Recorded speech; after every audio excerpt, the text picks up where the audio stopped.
Hi guys, ayan, magwe-withdraw ako nung pinapalit kong NT. Kasi nga, 'di ba, yung GCash ko na-freeze yung yung ATM lang naman. Hindi ako makapag-withdraw kasi nga nandun pa sa loob ng machine. So, pinapalitan ko na lang ng NT dollars para makuha ko lahat ng pera noon kasi mamaya magka-problema lalo, di hindi ko makuha. And ayan, try natin dito. I-withdraw ko yung pera.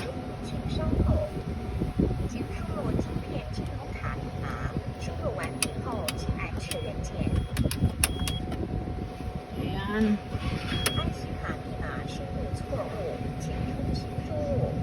Oh, wrong? Bakit wrong?